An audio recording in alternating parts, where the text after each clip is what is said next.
In any fairy tale, you need a few essential elements. A brave and handsome hero, a twisted villain, and an enchanting castle. All of England is a movie set, isn't it? Pretty much, yeah. So, what better place to meet Charlize Theron, the star of Hollywood's latest fairy tale blockbuster, than an old English castle?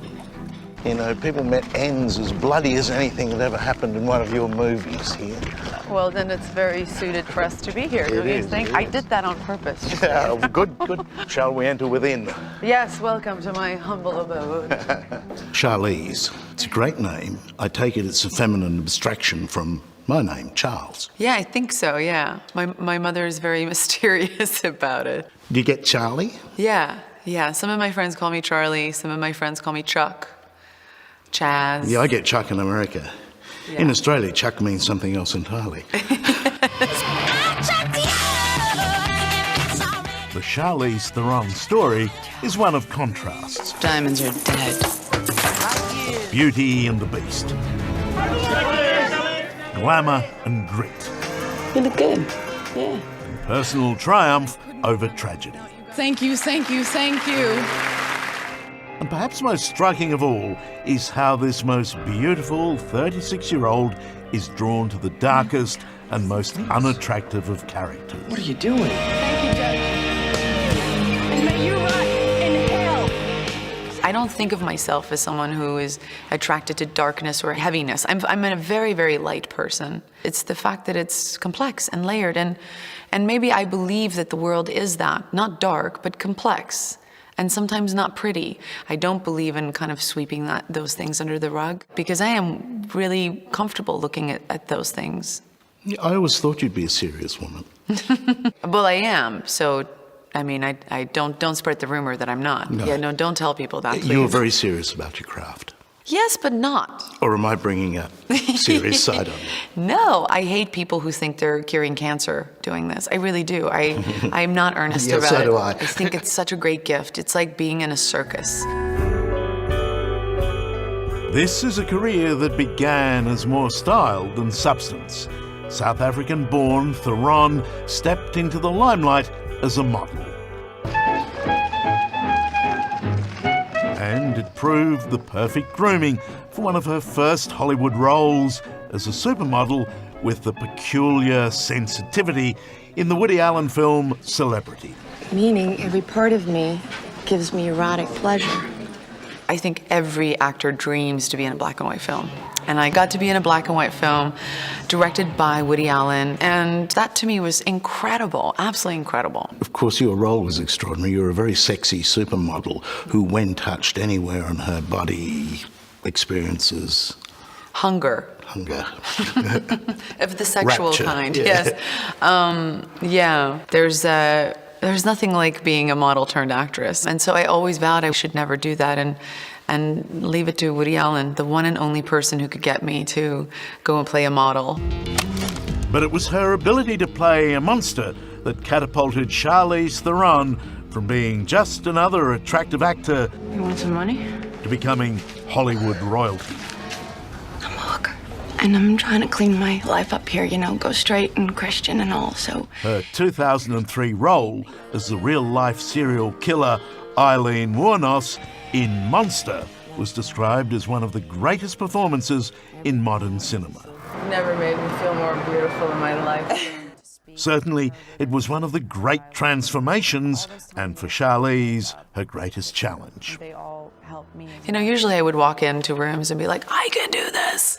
And I think in a way, it was the first time in my career that I wasn't 100% sure if I could actually bring what was expected to the table. And there's no reason why one of the most beautiful young actresses in the world can't play such a person. I mean, it is called acting, isn't it? Yeah, I think we've lost sight of what acting is. Character isn't told through celebrity. Yeah, it really, you have to be able to leave that at the door and show up with a clean canvas, and your job is to tell that narrative as well as you can. Charlize Theron from Monster.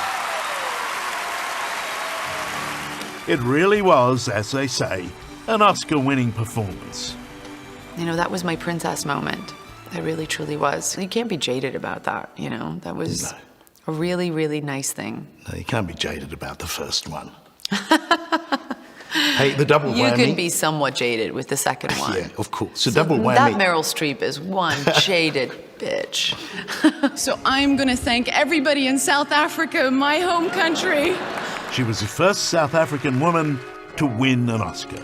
She has put South Africa on the map. And Charlize rightly received a hero's welcome back home from her childhood hero, Nelson Mandela. I love you so much. Oh, I love you too, you know. Thank you very much.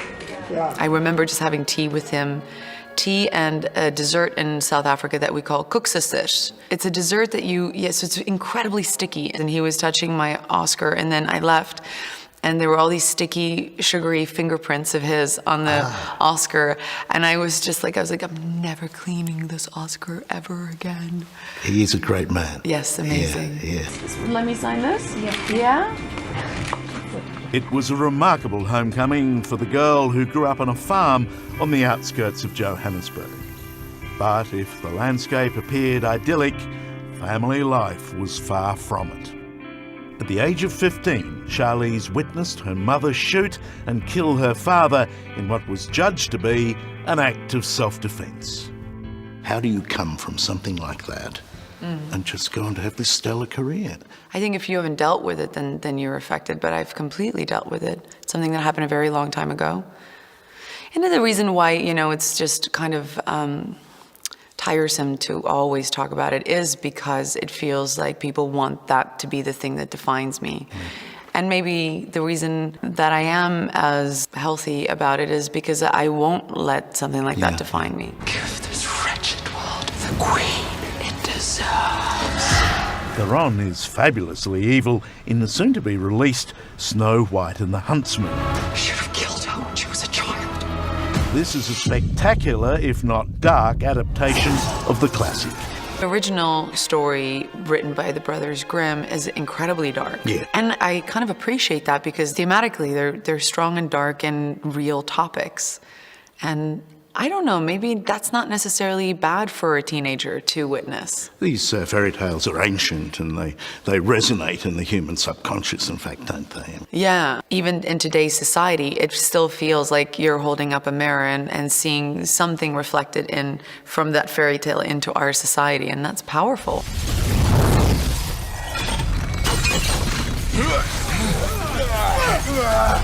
Come and avenge your father.